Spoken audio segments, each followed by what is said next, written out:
அனைவருக்கும் வணக்கம். கல்லூரிகளில் மாணவர்களின் ஜாதி வெறிக்கும் பணத்திமிருக்கும் பெயரே கெத்து.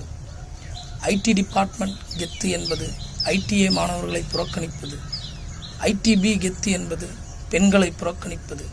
ஐடிபி ஆண்களே கெத்து என்பது ஜாதியிலும் பொருளாதாரத்திலும் பின்தங்கி இருக்கும் மாணவர்களை புறக்கணிப்பது. இத்தகைய புறக்கணிப்புகளுக்கு பிறகு ஒரு 15 மாணவர்கள் மிஞ்சுவார்கள். இவர்கள் FC, BC, MBC, SC, ST என அனைத்து பிரிவுகளையும் சேர்ந்த ஜாதியவாதிகளாகவும் பொருளாதார ஆதிக்கவாதிகளாகவும் இருப்பார்கள். தங்கள் சாதிகளுக்கேற்ப அதிகாரத்தை பகிர்ந்து கொள்வார்கள். இவர்களிடத்தில் தன் தேவைகளை கொண்டிருக்கும் பிற மாணவர்கள் இவர்களின் ஆதிக்கத்துக்கு கட்டுப்படுவார்கள். அரசியல் புரிதலற்ற தன்மையில் இருக்கும் மாணவர்கள் பலியாடுகளாக்கப்படுவார்கள். சாதிய ஆதிக்கத்தையும் பொருளாதார ஆதிக்கத்தையும் எதிர்த்து நேரடியாக களம் காணும் மாணவர்கள் சூழ்ச்சியால் வீழ்த்தப்படுவார்கள். 21ஆம் நூற்றாண்டில் நட்புக்கு புது இலக்கணம் எழுத பிறந்தவர்கள் என்று சொல்லிக்கொள்ளும் சிலர் ஜாதிய பொருளாதார ஆதிக்கத்தால் மாணவர்கள் பாதிக்கப்படும் பொழுது பாதிப்பை ஏற்படுத்துபவர்கள் பக்கம் நின்று நியாயம் பேசுவார்கள். பாதிக்கப்படும் மாணவர்களிடம் நட்பில் இதெல்லாம் சகஜம் என்று ஆறுதல் கூறும் ஆகச்சிறந்த ஜாதி வெறியர்களே இவர்கள்.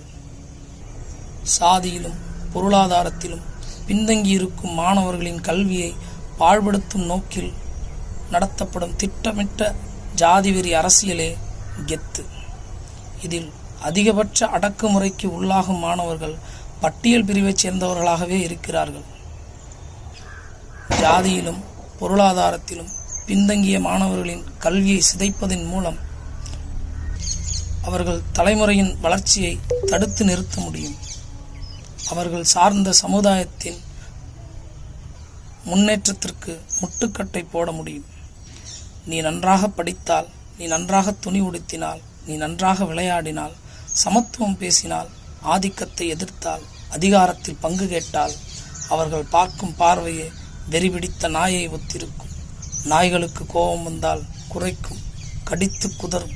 சிங்கத்துக்கு கோபம் வந்தால் காடே அதிரும். காட்டையே அதிர வைக்கும் சிங்கங்களாக இருங்கள். ஜாதி ரீதியான அடக்குமுறையையும் பொருளாதார ரீதியான புறக்கணிப்பையும் எதிர்த்து போராடும் குணமே கெத்து. வினை விதைத்தவன் வினை அறுப்பான். நன்றி.